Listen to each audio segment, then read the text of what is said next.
سلام یا حسین، سلام یا حسین، سلام یا اللہم صلی علی سیدنا و مولانا محمد وعلی آلہ وصحبہ وبارک وسلم۔ اعوذ باللہ من الشیطان الرجیم، بسم اللہ الرحمن الرحیم۔ اہدنا الصراط المستقیم، صراط الذین انعمت علیہم غیر المغضوب علیہم ولا الضالین۔ السلام علیکم ورحمۃ اللہ وبرکاتہ۔ سلام شہدائے کربلا پروگرام میں میں ہوں آپ کی میزبان عائشہ مبشر۔ ناظرین، شریعت مطہرہ میں مشکل وقت پر دو راستے بتائے جاتے ہیں، اور یہ دونوں راستے رسول اللہ صلی اللہ علیہ وآلہ وسلم کی طرف سے تجویز کردہ ہیں، جن میں سے ایک ہے راہ رخصت اور ایک ہے راہ عزیمت۔ اگر حالات سازگار ہوں تو ظلم و جبر اور تشدد کے خلاف کھڑے ہونا، آواز بلند کرنا اور اس سے لڑنا ہر کسی پہ واجب ہے۔ ہر مومن کا فرض ہے کہ وہ باطل کے خلاف کھڑا ہو جائے، مگر اگر حالات ناسازگار ہوں، نہ اسلحہ ہو، نہ ریاست ساتھ ہو، نہ طاقت ساتھ ہو، اور آپ ہر حساب سے کمزور ہوں، تو پھر شریعت مطہرہ آپ کو دو راستے عطا کرتی ہے۔ ایک وہ راہ جو راہ رخصت ہے، اور ایک وہ راہ جو راہ عزیمت ہے۔ راہ رخصت اختیار کرنے کی اجازت تو ہے، مگر جب ایسا کڑا وقت ہو، جب ایسی ابتلا ہو کہ دین پہ بات آ بنے، جب ایمان کی بقا پہ بات آ بنے، تو ہر کوئی اگر راہ رخصت اختیار کرنے لگ جائے تو راہ عزیمت کون اختیار کرے گا؟ آج کے اس نشست میں اپنے معزز مہمانان گرامی کے ساتھ ہم اسی چیز کو جاننے کی کوشش کریں گے کہ وہ کیا محرکات تھے جنہوں نے سیدنا امام حسین علیہ السلام کو اپنے کل کنبے کے ساتھ مکہ کے پرفضا مقامات کو، کہ جہاں پہ انہوں نے اپنے نانا کے گوشت پہ سواری کی تھی، جہاں پہ وہ اپنے بہن بھائیوں کے ساتھ وقت گزارتے تھے، جہاں پہ وہ اپنی والدہ کی معیت میں دین و ایمان کے تعلیمات لیتے تھے، اس کو چھوڑنے کی کیا وجوہات تھیں، اور کیوں انہوں نے یہ سفر جو ہے وہ اختیار کیا، جو سفر ابتلا تھا، جو سفر کربلا تھا۔ تو میں آج کی اس نشست میں خوش آمدید کہتی ہوں پروفیسر نورید صاحبہ، اور ان کے ساتھ موجود ہیں ملک پاکستان کی معروف دینی اسکالر سیدہ ضیاء بطول۔ ہم آپ کو بھی آج کی نشست میں خوش آمدید کہتے ہیں، اور حسب معمول پروگرام کے آخر پہ پاکستان کی معروف نعت خواں عائشہ بطول سے ہم منقبت سنیں گے۔ تو میں اپنی گفتگو کا آغاز کرنا چاہوں گی پروفیسر صاحبہ آپ سے۔ مدینہ کی گلیوں کو چھوڑ کے مکہ کا سفر، اور پھر مکہ کو چھوڑ کے کوفہ کا سفر، اس کے اوپر کچھ روشنی ڈالی۔ بسم اللہ الرحمن الرحیم۔ راکب دوش نبی بلغ العلا کمالہ، ہے انہی کے دم سے یہ روشنی کشفت دجاب جمالہ۔ اور جیسے آپ نے مدینہ کی گلیوں میں وہ دوش مصطفیٰ کریم صلی اللہ علیہ وآلہ وسلم کی بات کی، تو شاعر کہتا ہے کہ نانا نبی بابا علی حسنت جمیع خصالہ، یعنی حسین ابن علی صلو علیہ وآلہ۔ لاکھوں درود اور کروڑوں سلام اہل بیت اطہار پر، عظیمت کے ان راہیوں پر، سرفروشان اسلام پر کہ جو بنائے اسلام ہیں، جن کی قربانیوں سے آج کا مسلمان کلمہ گو ہے، اور جن کی میں سمجھتی ہوں کہ قربانیوں کے طفیل قیامت تک اہل ایمان جو ہیں وہ محبت اور عظیمت کا خراج پاتے رہیں گے۔ آپ نے جیسے بات کی مدینہ کو چھوڑنا، تو حسن رضا جو ہے وہ کہتے ہیں کہ طیبہ کو چھوڑنا کسی عاشق سے پوچھئے. کسی عاشق یہ عام مسلمان کی بات، آج کے دور کے مسلمان کی بات ہے کہ جو صرف اپنے جو ہے نسبت عشقی جو ہے اس کو جتانے کے لیے اور اس کا فیض پانے کے لیے مدینہ جاتا ہے. کہتے ہیں کہ طیبہ کو چھوڑنا کسی عاشق سے پوچھئے، ایسے ہے جیسے روح بدن سے گزر گئی. پھر ان کی بات کہ جو طیبہ جن کا مقام تھا، جہاں آیا تطہیر اتری، جہاں آیا مباہلہ اتری، جہاں ان کی شان میں قرآن نازل ہوتا رہا، جہاں دوش مصطفیٰ کریم صلی اللہ علیہ وآلہ وسلم پر وہ سواری فرماتے رہے، جہاں روضہ رسول صلی اللہ علیہ وآلہ وسلم، جہاں جنت البقیع میں ان کی والدہ سیدہ کائنات سیدہ فاطمہ الزہرا سلام اللہ علیہا، اور جہاں آپ کا بچپن، جوانی، جہاں آپ کی شادیاں، ازواج، آپ کے تمام اہل بیت اور اصحاب موجود تھے، اس مدینہ کو چھوڑنا، اس کی تکلیف اور اذیت امام علی مقام علیہ السلام ہی جان سکتے ہیں. لیکن اس وقت کے اندر کہ جب علامہ نے جو بات کہتے ہیں کہ باطل دوئی پسند ہے، حق لا شریک ہے، شرکت میان آئے حق و باطل نہ کر قبول، جب یہ تاریخ نے وہ دور لا کر آپ کے سامنے کھڑا کر دیا تو امام وقت کو ہی نکلنا تھا، حق کے لیے، اعلاء کلمات اللہ کے نفاذ کے لیے، شریعت مطہرہ میں حق و باطل کے ساتھ جو ملتبس کیا جا رہا تھا. آپ نے اپنے خطبات میں ارشاد فرما دیا کہ آج میں ہی اہل ہوں کہ میں اس وقت میں اسلام کو بچانے کے لیے نکلوں. اور پھر جو قرآن کہتا ہے نا وَالَّذِينَ يُؤْمِنُونَ بِالْغَيْبِ وَيُقِيمُونَ الصَّلَاةَ وَمِمَّا رَزَقْنَاهُمْ يُنْفِقُونَ، یہی وہ لوگ ہیں جو غیب پر ایمان لانے والے ہیں. احادیث موجود ہیں،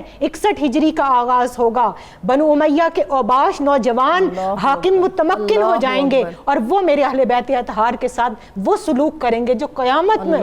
آج تک کبھی زمین و آسمان نے دیکھا نہ ہوگا. اور پھر آپ نے وہ نماز قائم کی، آپ نے وہ قربانیاں دی، وَمِمَّا رَزَقْنَاهُمْ يُنْفِقُونَ کی عملی تفسیر آپ دیکھیے. حضرت شہربانو سلام اللہ علیہ جب آپ کے ساتھ نکلتی ہیں، چند دن کے ابھی سیدنا علی اصغر علیہ السلام ہیں اور ننھی بچی سیدہ سکینہ سلام اللہ علیہ، ان کی عمر انور کتنی ہے. تو اپنے پورے خانوادے کو لے کر جو نکلے اور جو مدینہ منورہ کو چھوڑا، اس کے ایک ہی مقصد تھا کہ اسلام کو آج بچانا ہے، اور اسلام کو امام وقت ہی بچا سکتے تھے، اور انہوں نے کچھ بچا کے نہیں رکھا، سب کچھ اللہ کے دین پر قربان لٹا دیا. بالکل سید آپ سے سیدہ ضیاء بطول صاحبہ کہ جب مدینہ سے منورہ سے رات کو سیدہ فاطمہ الزہرا کی قبر مبارک پہ حاضری دے کے مکہ روانہ ہوئے اور مکہ میں پھر سکونت اختیار کی، تو پھر کیا وجوہات تھیں کہ مکہ کو بھی چھوڑا اور سفر کوفہ اختیار کیا؟ نحمدہ ونصلی علی رسولہ الکریم. بسم اللہ الرحمن الرحیم. بے حد درود و سلام ہو حضرت محمد صلی اللہ علیہ وآلہ وسلم اور ان کے اہل بیت اطہار پر، اور سید الشہداء کربلا امام حسین علیہ السلام پر، اور تمام شہداء کربلا پر. آج کا جو یہ ہمارا موضوع ہے، اس میں وہ تمام حکمتیں اور تمام مصلحتیں اور تمام جو راز ہیں وہ آپ کے سامنے آ جاتے ہیں جو واقعات کربلا کی اساس بنے، اس کی بنیاد بنے.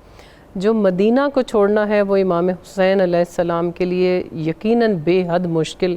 ایک کام تھا اور بہت ہی کڑی آزمائش تھی. امام حسین علیہ السلام کی آزمائشوں کا سلسلہ وہیں سے شروع ہوا تھا جس وقت ان کو قبر جناب سیدہ فاطمہ زہرا سلام اللہ علیہ سے بھی بچھڑنا پڑا اور قبر رسول خدا صلی اللہ علیہ وآلہ وسلم سے بھی رخصت لینا پڑی. لیکن امام نے وہیں سے چلتے وقت اپنے پیغام کو بالکل واضح کر دیا. جس وقت روضہ مبارک رسول خدا صلی اللہ علیہ وسلم پر گئے ہیں رخصت کے لیے، تو وہاں جا کر کہتے ہیں کہ یا اللہ تو جانتا ہے کہ میں برائی سے، بدی سے نفرت کرتا ہوں اور میں نیکی کو پسند کرتا ہوں اور میں اسی کے پرچار کے لیے نکل رہا ہوں. پھر انہوں نے جو اپنے بھائی محمد ابن حنفیہ کو جو انہوں نے نصیحت کی، اس کے اندر جو ایک خط بھی انہوں نے لکھا، اس میں یہی کہا کہ نہ تو میں کسی کے خلاف سرکشی کے لیے نکل رہا ہوں اور نہ ہی میرا مقصد کسی پر ظلم کرنا ہے، بلکہ میں امر بالمعروف اور نہی عن المنکر کے لیے نکل رہا ہوں. تو اس وقت کے جو سیاسی حالات تھے اور جو اس وقت معاشرے میں بگاڑ کی صورت پیدا ہو چکی تھی، اس میں امام کے اس وقت قیام کے علاوہ کوئی بھی گنجائش باقی نہیں تھی.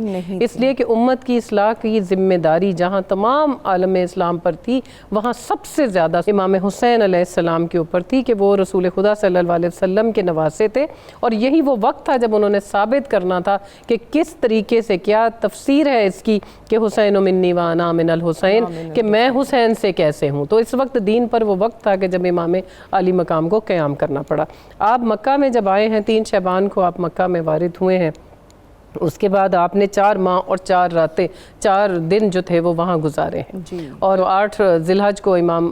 حسین علیہ السلام نے وہاں سے مکہ کو چھوڑا ہے۔ واقعات ہوئے جس کی وجہ سے کوفی خط لکھنے جی وہاں جو واقعات ہوئے اب اس میں دیکھیں یہ چیزیں ہمیں دیکھنے کی ہیں کہ امام حسین علیہ السلام وہاں بالکل بھی جتنا بھی وقت تھا اس میں انہوں نے دراصل اس انقلاب کی بنیاد رکھی جس کے بعد واقعہ کربلا پیش آیا ہے، اور پھر اس کے ثمرات واقعہ کربلا کے بعد ہمیں معاشرے میں اصلاح کی صورت میں دکھائی دیے۔ تو اس انقلاب کی بنیاد انہی 4 ماہ 4 دن میں انہوں نے وہاں اس طرح سے رکھی کہ وہ مختلف گروہ جو آتے تھے وہاں پر مکہ میں، خاص طور پہ انہوں نے علماء سے مخاطب ہو کر ایک خطبہ دیا جس کے مندرجات میں یہ شامل ہے کہ انہوں نے کہا کہ آپ کے اوپر ذمہ داری زیادہ ہے، اور آپ نے چونکہ اپنی ذمہ داری کو چھوڑ دیا اور آپ نے حق و باطل کی تمیز کو چھوڑ دیا، اس کے مخالف چل پڑے، اور آپ نے وقتی حکمتوں کو وقتی مصلحتوں کو اپنا لیا، اور آپ نے دنیاوی فائدے کے لیے حق کا راستہ چھوڑ دیا، جس کی وجہ سے دین پر اور معاشرے پر یہ وقت آ چکا ہے۔ پھر اس کے علاوہ آپ کے جو خطبات ہیں اس میں آپ نے اپنے پیغام کو بالکل واضح کر دیا ہے کہ امام حسین علیہ السلام وہاں جو بھی لوگ آتے تھے مختلف ممالک سے، کیونکہ اس میں دیکھیں ایک سیاسی طور پر بھی یہ بہت اہم تھا کہ وہاں مختلف ممالک سے، یمن سے، باقی عرب ریاستوں سے اور دنیا کے ہر خطے سے مسلمان وہاں پر آ رہے تھے۔ پھر جب حج کا وقت شروع ہوتا ہے تو اس وقت مسلمان گروہ در گروہ مکہ میں داخل ہو رہے تھے، تو ان کو تبلیغ کرنا، ان کو اس وقت انقلاب کا یہ پیغام دینا، اور جو معاشرے کے اندر بگاڑ پیدا ہو چکا تھا، جو حق اور باطل کی حدیں آپس میں ملتبس ہو رہی تھیں، اس وقت وہ پیغام دینا اتنا ضروری تھا کہ امام حسین علیہ السلام نے جو اپنا خطبہ دیا ہے، جو 8 ذی الحج کو امام علی مقام وہاں سے روانہ ہوئے ہیں، اس سے پہلے 7 کو انہوں نے خطبہ وہاں پہ ارشاد فرمایا ہے، جس کے الفاظ میں ضرور آپ کے ساتھ اس لیے شیئر کرنا چاہوں گی کہ یہ وہ اہم پیغام ہے جو ہمیں کربلا کو سمجھنے میں مدد دیتا ہے، کہ اور اس سے وہ تمام غلط فہمیاں دور ہو جاتی ہیں کہ کیا پیدا کی جی کہ کیا امام وہاں اس وقت حکومت کے لیے نہیں نکلے تھے۔ کیا فرماتے ہیں کہ امام حسین علیہ السلام فرماتے ہیں کہ جس طرح یعقوب علیہ السلام اپنے فرزند یوسف علیہ السلام سے ملنے کے مشتاق تھے، اسی طرح میں بھی اپنے اسلاف یعنی رسول اللہ صلی اللہ علیہ وآلہ وسلم، حضرت علی، حضرت حمزہ، حضرت جعفر طیار اور اپنی ماں جناب سیدہ فاطمہ زہرا کے دیدار کا مشتاق ہوں۔ میرے لیے شہادت گاہ تجویز ہو چکی ہے، میں وہیں جا رہا ہوں۔ تو یہاں اب مقصد واضح ہو گیا کہ وہ شہادت کے لیے جا رہے تھے، ان کو پہلے سے معلوم تھا کہ میری شہادت گاہ طے ہو چکی۔ پھر آگے بڑھ کے امام فرماتے ہیں چیز جانتے تھے کہ میں دیکھ رہا ہوں کہ گویا بیابانی بھیڑیے کربلا کے میدان میں میرے جسم کے ٹکڑوں کو نوچ رہے ہیں، وہ اپنے بھوکے پیٹ اور خالی زنبیلیں بھر رہے ہیں، اور وہ اپنی زنبیلیں اور پیٹ بھرنے کے لیے موجود ہیں، جبکہ میں اس سماجی اور دینی بگاڑ کے خلاف جنگ کرنے کے لیے موجود ہوں۔ جو مقدر ہے اس سے کوئی مفر نہیں، یہ تجویز اللہ کی طرف سے ہے، اور اس نے موجودہ حالات کی اصلاح کا ذریعہ میری شہادت کو قرار دیا ہے۔ ہم اہل بیت کی خوشی وہی ہے جو اللہ کی رضا ہے، اس کی طرف سے جو بھی مصیبت آئے ہم اس پر صبر کرتے ہیں، وہ ہمیں صابروں کا پورا اجر دیتا ہے۔ ہم جگر گوشہ رسول صلی اللہ علیہ وآلہ وسلم ہیں، ہم رسول سے الگ نہیں ہو سکتے۔ بہشت بری میں ہم رسول صلی اللہ علیہ وآلہ وسلم کے ساتھ ہوں گے، تاکہ ہمیں دیکھ کر آپ کی آنکھیں ٹھنڈی ہوں اور آپ وہ وعدے پورے کریں جو آپ نے ہم سے کیے ہیں، جو ہمارے لیے جان قربان کرنے اور خدا سے ملنے کے لیے تیار رہو۔ صرف ہمارے ساتھ وہ چلے جو شہادت کا مشتاق ہو، اور میں انشاءاللہ کل صبح روانہ ہو رہا ہوں۔ تو اب یہ جو اس خطبے کے الفاظ ہیں، اس سے یہ بات واضح ہو جاتی ہے، امام علی مقام کا پیغام بالکل واضح ہے کہ نہ ان کا مطمع نظر حکومت تھی، نہ ان کو اس بات سے کوئی خوف تھا کہ وہ وہاں جا کر شہادت کا مرتبہ پا جائیں گے۔ اور پھر جب آگے بڑھ کے ہم مکہ کے روانگی کے واقعات دیکھتے ہیں تو اس میں بھی امام بار بار واضح کرتے ہیں۔ سالبیہ ایک جگہ ایک مقام تھا جہاں جا کر امام علی مقام نے ایک مختصر قیام فرمایا۔ وہاں پر ایک کوفی نے آ کر ان سے کہا کہ اس وقت کوفہ والوں کی تلواریں چونکہ آپ کے ساتھ نہیں ہیں اور آپ کے لیے وہاں پر انتہائی خطرات ہیں، آپ یہیں سے واپس چلے جائیے، کیونکہ آپ واحد نواسہ رسول ہیں جو اس وقت زمین پر موجود ہیں، تو آپ کا خون مقدس ہے، آپ واپس چلے جائیے۔ تو امام حسین علیہ السلام فرماتے ہیں کہ اے کوفی بھائی، اگر آپ مجھے مدینہ میں ملتے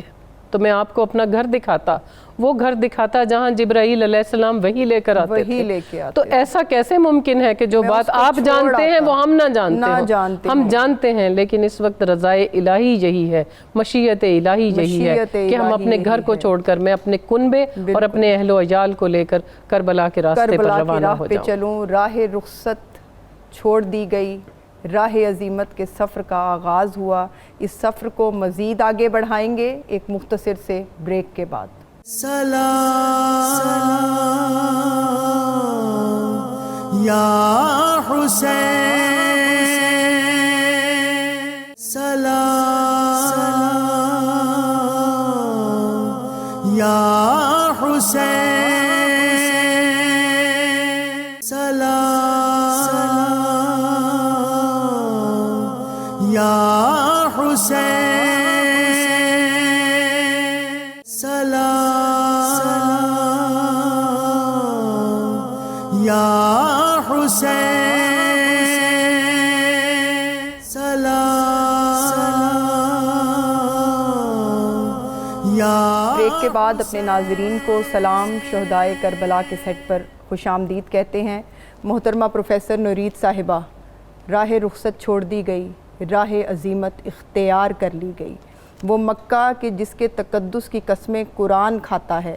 اس کو ترک کر کے امام کربلا سوئے کربلا گامزن ہیں۔ ذرا اس سفر کی آغاز پہ اور اس سفر کی جو ایک تکلیفات ہیں اور جو ایک عزم ہے، دونوں متصل ہیں، روشنی ڈالی۔ عائشہ، تاریخ گواہ ہے کہ ہمیشہ تاریخ نے ان لوگوں کے نام زندہ رکھے ہیں جو راہ عظیمت پر چلے ہیں۔ بے شک راہ رخصت والوں کا اللہ کے ہاں اجر بہت ہے، لیکن محمد بن حنفیہ کو امام علی مقام علیہ السلام نے جس راہ عظیمت کی برکات بتائیں، ساتھ یہ بتایا کہ میں، جیسے میری بہن بات کر رہی تھی کہ اس وقت سبت رسول صلی اللہ علیہ وآلہ وسلم ہونے کے ناطے، ابن رسول صلی اللہ علیہ وآلہ وسلم اور اہل خلافت ہونے کے ناطے، کیونکہ اگر ہم تاریخ کا تھوڑا سا مطالعہ کریں تو کربلا کو ہم 3 حصوں میں ڈیوائیڈ کرتے ہیں۔ ایک ہے قبل از کربلا، ایک ہے دوران کربلا اور ایک ہے بعد از کربلا۔ تو آج جس نشست میں ہم بیٹھے ہیں اس میں ہم 2 ادوار کو ڈسکس کر رہے ہیں۔ ایک پریویس جو تھا اس میں جیسے بات کر رہی تھی ضیاء کہ جو محرکات تھے ان کے اندر دیکھیے کہ وہ جو اس دور کے بنو امیہ کے، اور یہاں میں اس دور پہ سٹریس اس لیے کر رہی ہوں کہ انفارچونیٹلی بہت سے لوگ جب بنو امیہ کا تذکرہ کرتے ہیں تو وہ یہ بھول جاتے ہیں کہ اسی کے اندر سیدنا ابو طالب کی جو بھانجی ہے ان کے جو شوہر ہیں وہ بھی بنو امیہ سے ہیں۔ سیدنا عثمان غنی رضی اللہ تعالیٰ عنہ، ابھی ہم مدینہ چھوڑنے کی بات کر رہے تھے، وہ بھی بنو امیہ سے ہیں۔ اور جب وہ ان کی محبتیں مولا کائنات شیر خدا کرم اللہ وجہ الکریم کے ساتھ، اور دیکھیے سیدنا عثمان غنی رضی اللہ تعالیٰ عنہ وہ صحابی رسول، وہ خلیفۃ المسلمین، وہ امیر المومنین اور وہ آپ صلی اللہ علیہ وآلہ وسلم کے داماد ہیں۔ تو وہ جو رحماء بینہم کے تحت ان کی محبتیں تھیں، ان کو ہم اگر سامنے رکھیں تو ہم بنو امیہ کے تمام لوگوں کو من کلی جو ہے اس حیثیت کے اندر ہم ان کو برا بھلا نہیں کہہ سکتے، سب و شتم نہیں کر سکتے۔ یہ ان کا عمل تھا، ہی نہیں ہے، یہ ان کا عمل تھا کہ یزید نے اپنے تخت پر بیٹھتے ہی ایسے لوگ اپوائنٹ کر دیے تھے کہ جو مولا کائنات شیر خدا کرم اللہ وجہ الکریم اور اہل بیت اطہار کے لیے نعوذ باللہ سب و شتم کیا کرتے تھے اور ان پر لعن کرنے کے لیے لوگوں کو اکسایا جاتا تھا اور جگہ جگہ ایسے لوگوں کو، گروہوں کو بھیجا جاتا تھا۔ حتیٰ کہ مکہ کے اندر بھی جب آپ علیہ السلام نے اپنے خانوادے کے ساتھ حج کا احرام باندھا اور 8 ذی الحج کو جب آپ نے احرام کو عمرے میں تبدیل کر کے اس کو چھوڑا، اس وقت بھی یزید نے اپنے وہ جو جاسوس نعوذ باللہ آپ کو شہید کرنے کے لیے حاجیوں کے روپ میں بھیج رکھے تھے، ان کے احرام کے اندر آپ خود خنجر جو ہے وہ ملاحظہ فرما رہے تھے۔ تو وہ جو قبل از کربلا کا دور ہے اس میں جتنی بھی ابتلائیں ہمارے سامنے آتی ہیں، یہ وہ وقت تھا کہ جب علامہ اقبال کہتے ہیں نکل کر خانقاہوں سے ادا کر رسم شبیری، اور یہ شبیر علیہ السلام اور ان کے اصحاب کو ہی یہ زیبا تھا کہ وہ یہ ادا کرتے۔ اب اس کے بعد دیکھیے کہ میں ایک بات کہتی ہوں، کسی نے کہا تھا کہ میں نے تاریخ میں احوال پڑھا ہے لوگوں، جنگ جیسی بھی ہو وہ فوج لڑا کرتی ہے، اور پھر آپ نے اپنی خانوادے کی خواتین کو کیوں لیا؟ اکثر لوگ سوال پوچھتے ہیں کہ اگر جنگ نہیں تھی تو پھر ان کو کیوں لیا؟ بتانا تھا کہ دنیا کے اندر اگر کوئی بھی انقلاب برپا ہو سکتا ہے تو وہ عورت کے وجود کے بغیر نہیں ہو سکتا، اور کوئی یہ نہ کہے کہ اپنے بچوں کو تو گھر رکھا لیکن وہاں پر جو ہے وہ نعوذ باللہ جو ساتھ آپ کے اصحاب تھے ان کے بچے کربلا میں شہید ہوتے رہے، اپنے علی اصغر کو شہید کر کے ثابت کیا کہ وَمِمَّا رَزَقْنَاهُمْ يُنْفِقُونَ ہے کیا۔ بالکل سفر کربلا، آپ اس کی طرف میں آؤں گی سیدہ ضیاء بطول صاحبہ، کہ کہ سفر کربلا کا آغاز ہوا تو راستے میں آپ کے ساتھ سیدہ زینب سلام اللہ علیہا کے اون و محمد شریک ہوتے ہیں اور پیغام بھی لے کے آتے ہیں اپنے والد بزرگوار کا کہ واپس لوٹ آئیں۔ واقعات کربلا سے پہلے کا جو میسیج ہے اور جو وہ تحریک تھی اس کی بنیاد امام حسین علیہ السلام نے جو مدینہ سے چلے تب سے ہی انہوں نے اس کو واضح کر دیا۔ مکہ میں بھی ان کے خطبات ہم نے آپ کے ساتھ ڈسکس کیے، اس میں بھی یہ پیغام بہت واضح۔ پھر جو راستے کے واقعات ہیں جہاں بھی کوئی ملتا ہے امام علی مقام علیہ السلام وہ پیغام بار بار دہراتے جاتے ہیں۔ فرزدق ایک شاعر تھا بڑا مشہور اس وقت، وہ اس نے لکھا ہے کہ جی 60 ہجری میں اپنی والدہ کو حج کروانے کے لیے لے کے جا رہا تھا، تو میں نے دیکھا کہ مکہ سے امام حسین علیہ السلام اور ان کے ساتھی تیزی سے باہر نکل رہے تھے ان کی سواریاں، تو میں نے اپنی سواری دوڑاتے ہوئے ان کے پاس گیا اور میں نے جا کر پوچھا کہ امام حسین علیہ السلام سے کہ آپ کو کیا امر پیش آیا، کیا واقعات ایسے ہیں یا کیا محرکات ہیں جن کی وجہ سے آپ حج چھوڑ کر اس وقت سفر کے لیے روانہ ہو رہے ہیں؟ تو امام حسین علیہ السلام نے اس سے کہا، پہلے تو اس سے کوفہ کے حالات پوچھے تو اس نے کہا کہ جی کوفہ والوں کے دل تو آپ کے ساتھ ہیں لیکن ان کی تلواریں آپ کے ساتھ نہیں ہیں، وہ امیر شام کے ساتھ ہیں۔ تو پھر امام حسین علیہ السلام نے کہا کہ یہی وہ وقت ہے جس وقت میرا قیام سب سے زیادہ ضروری ہے اور امر بالمعروف اور نہیں عن المنکر کے لیے۔ تو اس وقت امام حسین علیہ السلام نے اپنی ذمہ داری کو محسوس کرتے ہوئے اپنے خانوادے کو لے کر نکلے ہیں۔ پھر وہ میں نے آپ کو کوفی کا بھی وہ جو واقعہ ہے وہ بیان کیا، فرزدق کو بھی انہوں نے یہی کہا۔ جناب عبداللہ ابن عباس نے بہت کوشش کی امام حسین علیہ السلام کو روکنے کی، انہوں نے بار بار کہا کہ دیکھیں میں دیکھ رہا ہوں کہ یہ شہادت گاہ کی طرف آپ بڑھ رہے ہیں، تو انہوں نے کہا شہادت ہمارا زیور ہے، ہمارے لیے تجویز ہو چکی ہے اور اس وقت مشیت الہی یہی ہے، رضائے رب یہی ہے کہ ہمیں اس طرف جانا ہے۔ پھر آپ راستے کے واقعات میں آپ دیکھتے جائیے کہ جب امام حسین علیہ السلام راستے میں بھی جا رہے ہیں تو جو تبلیغ کا وہ ایک کام انہوں نے شروع کیا تھا اور وہ جو انقلاب کی ایک تحریک تھی اس کو ساتھ لے کے چل رہے ہیں۔ جو زہیر بن کین تھے وہ وہاں پر ان کا خیمہ جو ہے وہ ساتھ ساتھ سفر کر رہے تھے، لیکن وہ کہتے ہیں کہ ہم چونکہ اس بات کو سمجھتے تھے کہ اس وقت جو حکومت ہے، حکومت وقت ہے، وہ امام حسین علیہ السلام کے خلاف ہے، تو ہم اپنی جانوں کو بچانے کے لیے تھوڑے سے فاصلے پہ سفر کر رہے تھے۔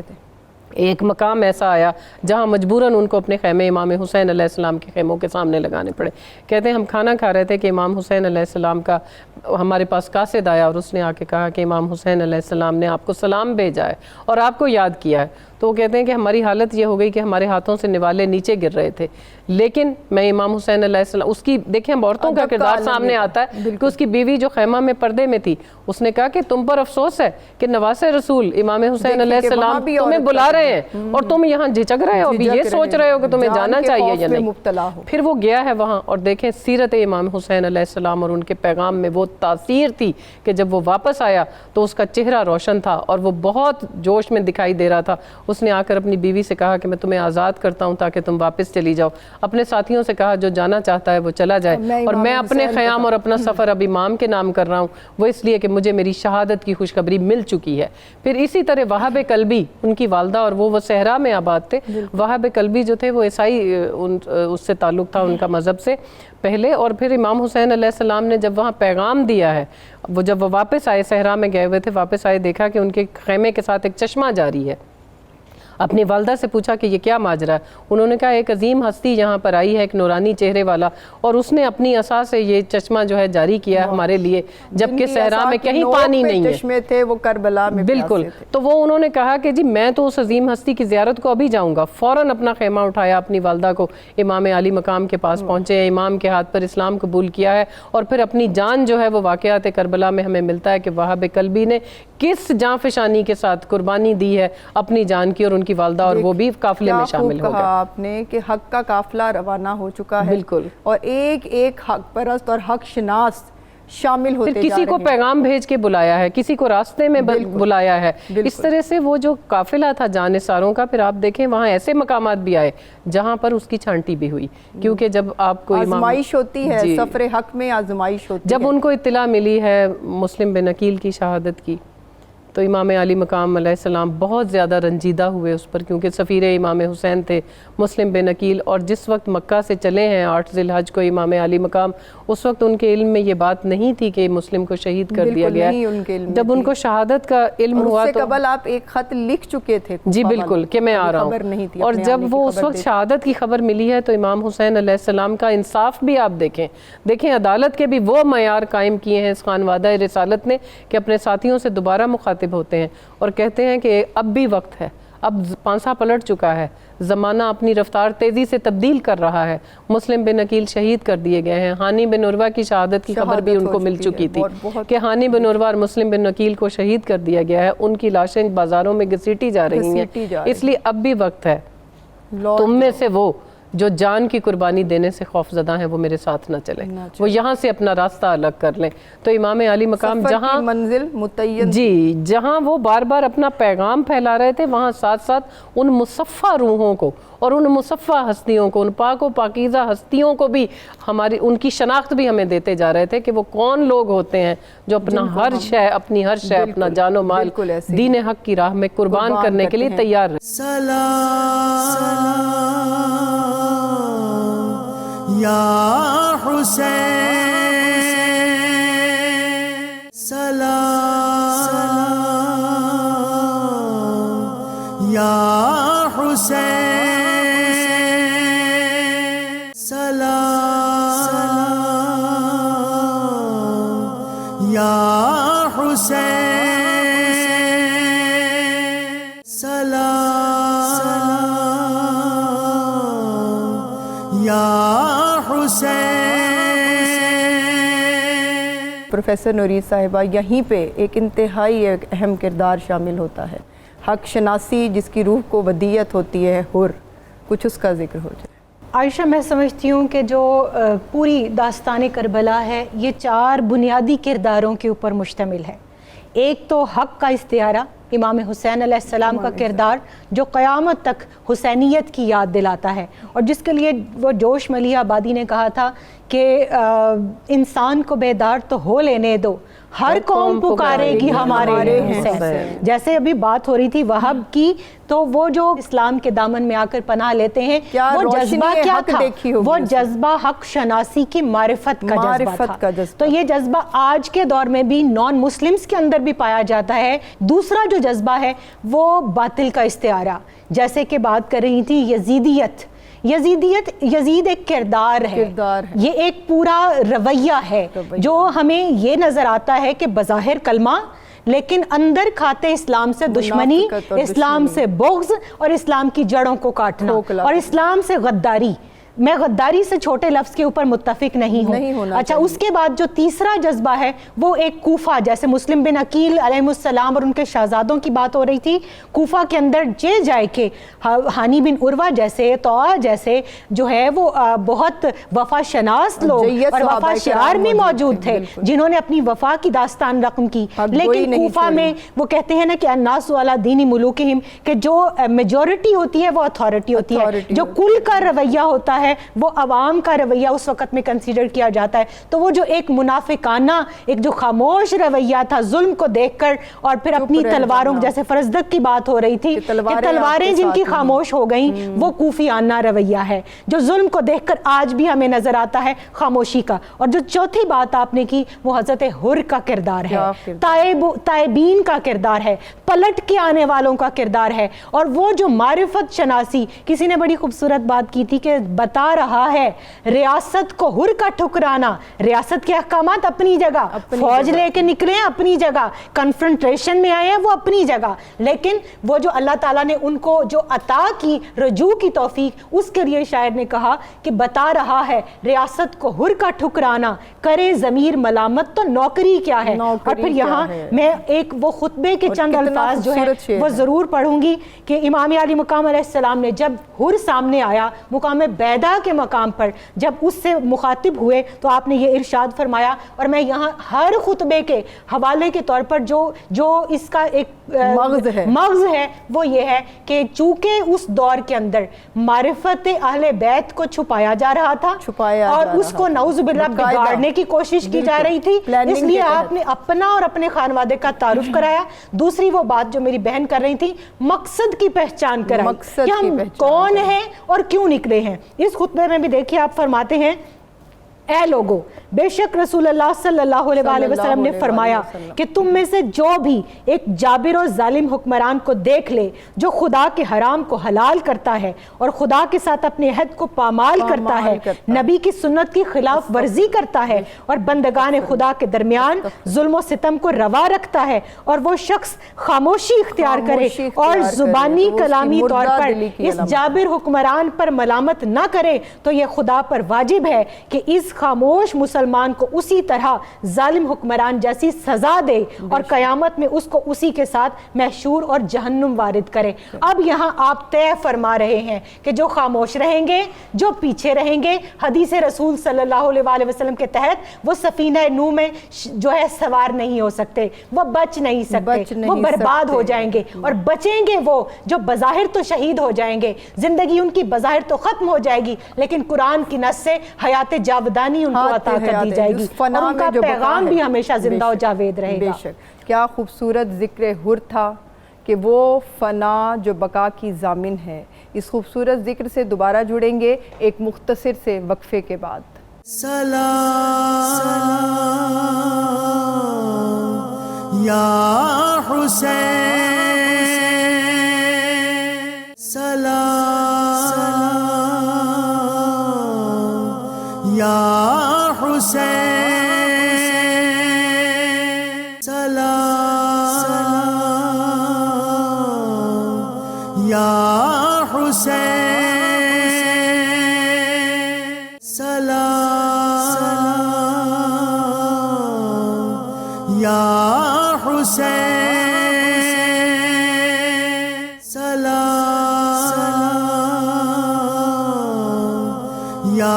ویلکم بیک ناظرین، جہاں سے گفتگو ٹوٹی تھی وہیں سے اس کا آغاز کرتے ہیں۔ میں درخواست کرتی ہوں سیدہ ضیاء بطول صاحبہ سے کہ حور کی توبہ کا مرحلہ شروع ہو چکا ہے۔ جی دیکھیں، جو ابھی ہم بات کر رہے تھے، ابھی حور کی بات ہو رہی تھی، تو معرفت اہل بیت جو ہے وہ انسان کی زندگی دنیا میں بھی اور آخرت میں بھی کس طرح تبدیل کر دیتی ہے، کہ جو حور کا پہلا انٹریکشن ہے امام حسین علیہ السلام کے ساتھ، جب اس نے آ کر امام حسین علیہ السلام کا راستہ روکا ہے اور آپ کے گھوڑے کی لگام کو پکڑا ہے، تو امام حسین علیہ السلام نے کہا کہ کون ہے تو جس نے میرا راستہ روکا ہے۔ حور کے دل میں معرفت اہل بیت پہلے سے موجود تھی، روشنی موجود، اس روشنی کو جلا دینے کی بات تھی جو امام علی مقام نے اپنے پیغام سے، اپنے الفاظ سے اور اپنی سیرت سے اور ان کے ساتھ جو ملاقات ہوئی ہے حور کی، اور اس نے جو کردار کو دیکھا ہے، اس سے امام نے اس کا راستہ بدل دیا کہ جب وہ آیا ہے تو اس وقت امام حسین علیہ السلام کے پاس پانی موجود تھا، آپ نے اس کے تمام پیادوں کو بھی پانی پلایا، اس کے جانوروں تک کو پانی پلایا، اس کے ساتھ جو لشکر میں تھے اس کو بھی پانی پلایا۔ جیسے ابھی نورید بات کر رہی تھی کہ انہوں نے ہر جگہ پر اپنا تعارف کروایا، اپنے خاندان کا تعارف کروایا۔ آپ دیکھیں کہ ایک مقام پر امام حسین علیہ السلام جس وقت قیام کیا ہے راستے میں کربلا پہنچنے سے تھوڑی دیر پہلے، تو امام کو تھوڑی دیر کے لیے اونگ آ گئی، اپنی تلوار سے سر ٹیک کر سو رہے تھے، اس کے بعد ایک دم سے آنکھ کھلی تو سبحان اللہ اور اس طرح کلمات بولتے ہوئے اٹھے، تو حضرت علی اکبر جو ان کے بیٹے تھے ان کے پاس، انہوں نے پوچھا کہ بابا جان کیا بات ہے، آپ اس طرح اضطراب کی حالت میں اپنے خواب سے جاگے ہیں؟ تو انہوں نے کہا کہ میں نے دیکھا ہے کہ بھیڑیے ہماری طرف بڑھ رہے ہیں اور موت ہمارے، ایک ندا آتی ہے کہ موت تمہارے تعاقب میں ہے، جبکہ یہ قافلہ جو ہے اپنی منزل کی طرف کو جا رہا ہے۔ تو حضرت علی اکبر نے پلٹ کر ان سے یہ پوچھا کہ بابا جان کیا ہم حق پر نہیں؟ تو امام حسین علیہ السلام نے کہا کہ بے شک بیٹا، ہم حق پر ہیں اور حق پرستی ہی کے لیے اس راستے پر جا رہے ہیں۔ تو حضرت علی اکبر واپس پلٹ کر جواب دیتے ہیں کہ پھر شہادت کا ہمیں کوئی خوف نہیں، پھر ہمیں موت سے کوئی ڈر نہیں، کوئی ڈر نہیں۔ پھر جب کربلا کے میدان میں پہنچتے ہیں، جب اس مقام پر پہنچتے ہیں جس کو اب ہم کرب و بلا کہتے ہیں، تو وہاں جب پہنچے تو امام حسین علیہ السلام کو چونکہ مشیت الہی سے یہ تمام خبریں پہلے دی جا چکی تھی، جب بچے تھے تب دی جب امام علی مقام کی پیدائش ہوئی اس وقت رسول خدا صلی اللہ علیہ وسلم نے جو گریہ کیا ہے اسی وقت جبرائیل نے ان کو خبر دے دی تھی، اور ان کو معلوم تھا کہ یہ تمام واقعات پیش آئیں گے، اور جناب سیدہ فاطمہ زہرا نے ان کی تربیت بھی اسی انداز سے کی تھی کہ یہ جو قربانی ہے یہ اہل بیت کی طرف سے اللہ کی بارگاہ میں وہ سب سے بڑی قربانی ثابت ہوگی جس کی وجہ سے رسول خدا صلی اللہ علیہ وسلم بھی آج رحمت للعالمین ہی ہیں، سید و سردار انبیاء بھی ہیں، اس لیے کہ حضرت اسماعیل کی جگہ اگر دمبا آ سکتا تھا تو یہاں بھی دمبا آ سکتا تھا، لیکن اللہ نے اس قربانی کو ذبح عظیم کے ساتھ تبدیل کر دیا تھا، اور اس میں یہی مشیت الہی تھی کہ وہاں پر نواسہ رسول کا ہی خون بہے گا۔ کیونکہ یہ قربانی سید و سردار انبیاء کی طرف سے دی جا رہی تھی. تو جب اس میدان میں پہنچے ہیں تو انہوں نے پوچھا کہ اس کا نام کیا ہے. وہاں جب پہنچے ہیں تو وہاں ایک وحشت کا عالم تھا اس لک و دق صحرا کے اندر. تو آپ نے پوچھا کہ اس کا نام کیا ہے, تو کسی نے کہا کہ غازریہ, کسی نے کہا قادسیہ, کسی نے کوئی نام لیا, کسی نے کوئی لیا. انہوں نے کہا کہ نہیں, اس کا کوئی اور نام بھی ہوگا. تو پھر ایک بوڑھا شخص آگے بڑھا اور اس نے کہا کہ اس کا نام ہے کرب و بلا. امام حسین علیہ السلام نے واپس پلٹ کر اپنے قافلے سے کہا کہ رک جاؤ,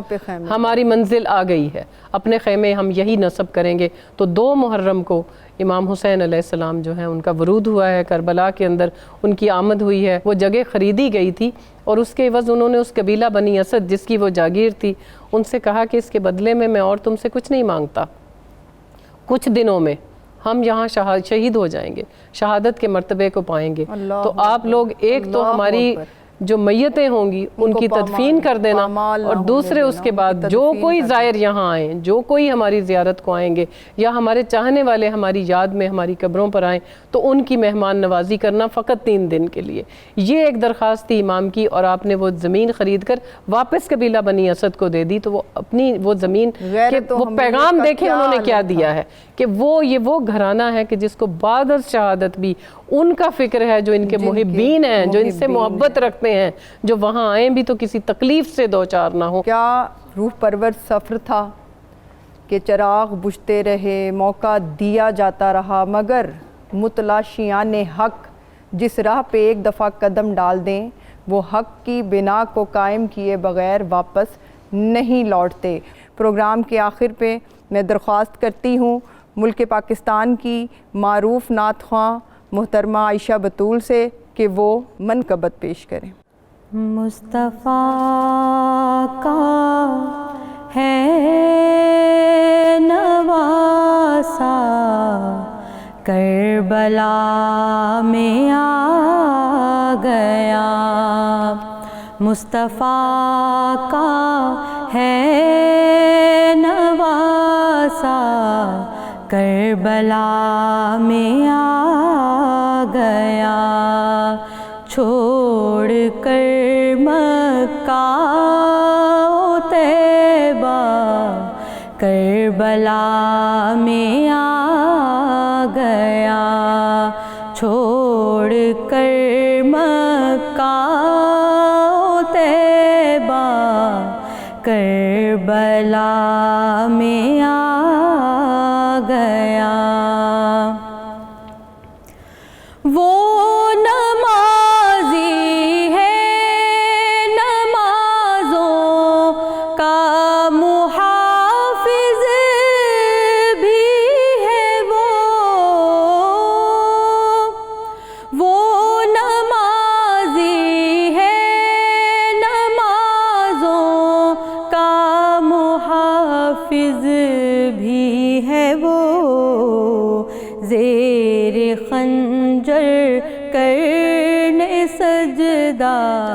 کربلا میں آ گیا, زیر خنجر کرنے سجدہ کربلا میں آ گیا. فاطمہ کے ہنستے بستے گھر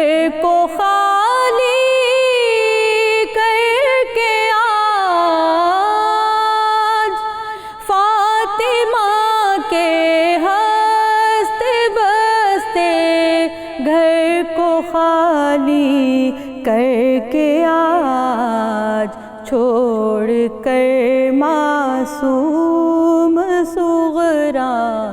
کربلا میں آ گیا, چھوڑ کر معصوم صغرا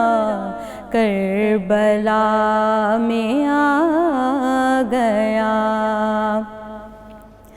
نانا سیدی کو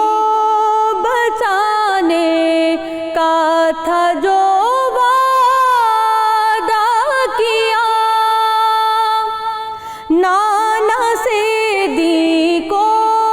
بچانے کا تھا جو وعدہ ادا کیا، کرنے وہ ساجد ہے پورا، کربلا میں آ گیا، مصطفیٰ کا ہے نواسا، کربلا میں آ گیا، چھوڑ کر مکہ و طیبہ، کربلا میں آ گیا۔ سلام یا حسین، سلام یا حسین۔